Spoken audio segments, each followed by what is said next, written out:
இரக்கமும் கிருபையும் நிறைந்தவராகிய இயேசு கிறிஸ்துவின் நாமத்தில் உங்களுக்கு என்னுடைய அன்பின் வாழ்த்துக்கள். தேவனுடைய வார்த்தையோடு கூட இன்று உங்களை சந்திப்பதில் கிறிஸ்துவுக்குள் நான் மகிழ்ச்சி அடைகிறேன். இந்த நாளிலும் யோவான் எழுதின சுவிசேஷம் 8ஆம் அதிகாரம் 1ஆம் வசனத்திலிருந்து 6ஆம் வசனம் வரைக்கும் நம்ம தியானிக்க போகிறோம். இயேசு ஒலிவமலைக்கு போனார். மறுநாள் காலையிலே அவர் திரும்பி தேவாலயத்துக்கு வந்தபோது ஜனங்கள் எல்லாரும் அவரிடத்தில் வந்தார்கள். அவர் உட்கார்ந்து அவர்களுக்கு உபதேசம் பண்ணினார். அப்பொழுது விபச்சாரத்திலே கண்டுபிடிக்கப்பட்ட ஒரு ஸ்திரீயை வேதபாரகரும் பரிசேயரும் அவரிடத்தில் கொண்டு வந்து அவளை நடுவே நிறுத்தி, போதகரே, இந்த ஸ்திரீ விபச்சாரத்தில் கையும் மெய்யுமாய் பிடிக்கப்பட்டாள். இப்படிப்பட்டவர்களை கல்லெறிந்து கொள்ள வேண்டும் என்று மோசே நியாயப்பிரமாணத்தில் நமக்கு கட்டளையிட்டிருக்கிறாரே, நீர் என்ன சொல்லுகிறீர் என்றார்கள். அவர் மேல் குற்றம் சுமத்துவதற்கான காரணம் உண்டாகும் பொருட்டு அவரை சோதிக்கும்படி இப்படி சொன்னார்கள். இயேசுவோ குனிந்து விரலினாலே தரையில் எழுதினார்.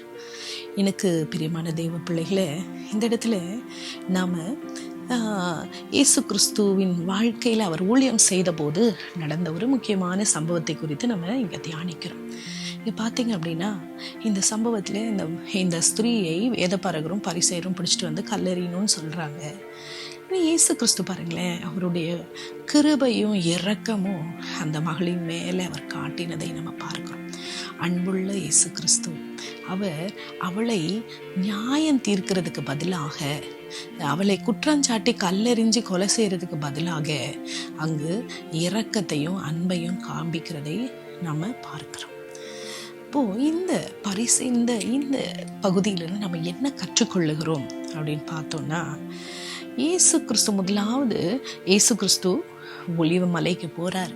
அந்த மலையில் அவர் தனித்திருந்து ஜெபித்து அவர் திரும்ப வரும்பொழுது ஆட்டோமேட்டிக்காக ஜனங்கள் அவரை தேடி வருகிறாங்க. அவங்களுக்கு அவர் பெற்றுக்கொண்ட அந்த ராத்திரி முழுவதும் அந்த மலையின் மேலே தனித்து தேவனோடு கூட உறவாடி வல்லமையை பெற்றுக்கொண்ட பிறகு அதை அவர் ஜனங்களுக்குள்ளாக அவர் என்ன செய்கிறார், அதை அவர் போதிக்கிறார். வசனங்கள் மூலமாக, வார்த்தைகள் மூலமாக அவர்களுக்கு போதிக்கிறதை நம்ம பார்க்கிறோம். அப்படி அவர் போதித்து கொண்டிருக்கும் பொழுது அங்கே இந்த விபச்சார ஸ்திரியை பிடித்து கொண்டு வர்றாங்க. அவங்க அந்த ஸ்திரீயை பிடித்து கொண்டு வந்ததன் நோக்கம் எப்படியாவது இயேசுவை குறை கண்டுபிடிக்கிறதற்கு, குற்றம் சுமத்துவதற்கான காரணம் உண்டாகிறதுக்கு தான் கொண்டு வந்தாங்க. ஆனாலும் அவங்க கொண்டு வந்த நோக்கம் நிறைவேறலை. இயேசு கிறிஸ்துவை அவங்க என்ன செய்யலை, அவங்க குற்றப்படுத்த முடியவில்லை, குற்றத்தை அவர் மேலே சுமக்க முடியவில்லை, அவர் எந்த விதத்திலும் அவர்கிட்ட குற்றத்தை கண்டுபிடிக்க முடியலை. அதற்கு காரணம் இயேசு கிறிஸ்து தேவனுடைய வல்லமை நிறைந்தவராய் அவள் வாழ்க்கையில காணப்பட்டார். அப்போ பிதா அவரை ஞானத்தினால நிறைத்திருந்தார். நம்ம பார்க்குறோம், கொலோசியர்ல பார்க்குறோம், அவர் ஞானம் அறிவு என்ற பொக்கிஷத்தினால நிறைந்திருந்தாராம். அப்போ இயேசு கிறிஸ்துவை யாரும் என்ன செய்ய முடியல, குற்றம் சுமத்த முடியல.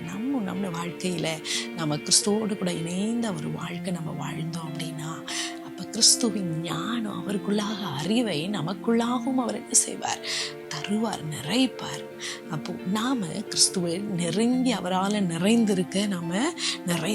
அப்போ நம்ம சத்ரு நம்மளை என்ன செய்ய முடியாது, வெட்கப்படுத்த முடியாது, சுற்றி உள்ளவர்கள் நம்மளை குற்றப்படுத்த முடியாது. ஆவியானவர் நம்மை பாதுகாப்பார், ஞானத்தினால நிறைப்பார். எப்படி பேசணும், என்ன பதில் சொல்லணும், என்ன செய்யணும் என்பதை. இரண்டாவது நம்ம பார்க்குறோம், இந்த பழி சொன்னவங்க, குற்றம் சுமத்துறவங்க என்ன பண்ணாங்க, எதை பயன்படுத்தி சொன்னாங்கன்னா, மோசே எப்படி சொல்லியிருக்கிறார்ல, நம்மளுக்கு நியாயப்பிரமாணத்தில் இப்படி இருக்குல்ல, கட்டளை இப்படி இருக்கேன்னு சொல்லி வேதத்தில் இருக்கிறதையே சுட்டி காமிச்சு சொன்னாங்க. ஆனாலும் இயேசு அங்கே என்ன பண்ணாருன்னா, அவர் அமைதியாக ஒன்றுமே எதிர்த்து பேசவே இல்லை, பேசாம குனிஞ்சு எழுதினார். ஒருவேளை அவர் என்ன எழுதியிருக்கலாம் அப்படின்னா, அந்த சுற்றி இருக்கிறோட பாவங்களை அங்கே எழுதியிருக்கலாம்.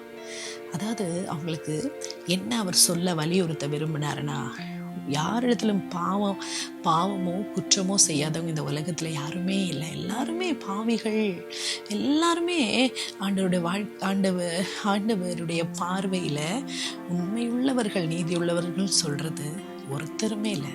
தேவனை தவிர நீதியுள்ளவன் ஒருவனும் இல்லை. எல்லாருமே பாவம் செய்து ஏகமாய் கெட்டு போனார்கள் என்று வேதவசனம் சொல்லுகிறது. அப்போ இதை இயேசு கிறிஸ்து அங்கு வலியுறுத்துகிறார். நம்மளோட வாழ்க்கையில கூட அநேக வேளைகளில் நம்ம பரிசுத்தமாக இருக்கிறோம், நம்ம எல்லாத்துலேயும் ரைட்டாக இருக்கோம் நம்ம நினைக்கும் போது தான் அந்த பெருமையானது மற்றவர்களை நம்ம பாவத்தில் இருக்கிறவர்களை நம்ம ஒரு தரைக்குறைவாய் பார்க்கக்கூடிய ஒரு கண்களை நமக்கு கொடுக்கும். இல்லை பிரியமானவர்களை, ஒவ்வொரு நாளும் நாம் நம்முடைய வாழ்க்கையில் இருக்கிற குற்றங்களை, நம்ம கண்களில் இருக்கிற துருமை நம்ம பார்க்கும் பொழுது அது நமக்கு மற்றவர்கள் மேலே நம்ம இரக்கமுள்ளவர்களை அவர்களுக்காக நம்ம ஜெபிப்போம். அது பெருசாக நம்மளுக்கு தெரியாது. அவர்கள் மேலே ஒரு பரிதாபமும் அன்பும் இரக்கமும் கிருபையும் நாம் ஒரு இரக்கமுள்ள ஒரு சுபாவம் நமக்கு ஆண்டவர் கொடுப்பார். அப்படி இருக்க ஆண்டவர் நமக்கு கிருபை கொடுப்பார். ஸோ இதுலேருந்து நம்ம மற்றவர் மேலே நம்மை குறித்து நாம் நினைக்கக்கூடிய ஒரு ஒரு ஒரு சுபாவம் நமக்கு வேண்டும் என்று நம்ம இந்த இடத்துல நம்ம கற்றுக்கொள்ளுகிறோம். மூன்றாவது பார்த்தீங்கன்னா, இயேசு உங்களுக்கு என்ன பதில் சொல்கிறாருன்னா, உங்களில் யார் பாவம் இல்லையோ அவங்க முதலாவது கல்லெறி அப்படின்னு சொல்லும் போது ஒருத்தராக எல்லாரும் என்ன செஞ்சாங்க, போயிட்டாங்க. இயேசுவும் சொன்னார், நானும் உன்னை நியாயம் தீர்க்க மாட்டேன் அப்படின்னு சொல்லிட்டு. அப்போ பாருங்கள், நம்முடைய வாழ்க்கையிலும் கூட நாம் மற்றவர்களை ஈஸியாக நியாயம் தீர்த்திடக்கூடாது. அவங்க இப்படி, இவங்க அப்படி, இவங்க வாழ்க்கையில் அப்படி பாவம் இருக்குது அப்படி நம்மளுக்கு மற்றவங்கள வாழ்க்கையை குறித்து பார்த்து பாரமும் நம்மளுக்கு இருந்ததுன்னா, நம்ம அவங்கள குற்றப்படுத்தி நியாயம் தீர்த்து குறை சொல்லி பின்னாடி பேசி அப்படி இருக்கிறத விட்டுட்டு நம்ம ஆண்டவருடைய சமூகத்தில் நம்ம அவர்களுக்காக ஜெபித்து அவர்களுக்காக பரிந்து பேசி அவர்களுக்காக நம்ம ஆண்டவரில் மன்றாடும் போது ஆண்டவர் அவர்களுக்கு உதவி செய்வார், நம்முடைய வாழ்க்கையும் ஆசீர்வதிப்பார். அதை விட்டுட்டு நம்ம குற்றப்படுத்தி நியாயம் தீர்க்கிறதுக்கு நம்ம யாருமே இல்லை, தகுதியில்லாதவர்கள். நம்மளுக்கே ஆண்டவர் எவ்வளோ இரக்கம் செய்கிறார், எவ்வளோ கிருபையாக இருக்கார், எவ்வளோ காரியங்களை நம்மளை மன்னிக்கிறார் இல்லையா? அப்போ நாமும் மற்றவங்களுடைய காரியத்தில் இரக்கம் உள்ளவர்களாக நாம் காணப்பட வேண்டும் என்பதை இங்கு நம்ம கற்றுக்கொள்ளுகிறோம்.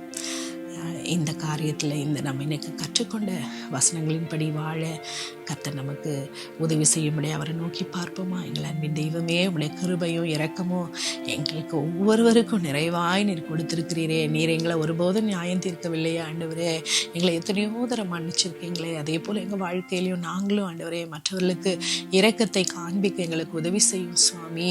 ஆண்டவரே, நீர் சொன்னது போல இனி பாவம் செய்யாதே, நானும் உன்னை நியாயம் தீர்க்க மாட்டேன்னு அந்த மகளுக்கு சொன்னீங்களே, எங்களை பார்த்து நீங்கள் சொல்கிறீங்களே, நாங்களும் அதே போல் ஆண்டவரே மற்றவர்கள் மேலே அப்பா மனசில் கடினமாக இல்லாதபடிக்கு ஆண்டவரே அப்பா ஆண்டவரே யாரையும் குற்றம் தீர்த்து நியாயம் தீர்க்காதபடிக்கு உம்முடைய சுபாவம் உம்முடைய அன்பு ஆண்டவரே எங்களில் நெருக்கி ஏவட்டும் சுவாமி. உம்முடைய கிருபை எங்களுக்கு போதுமானதாக இருக்கட்டும் ஐயா.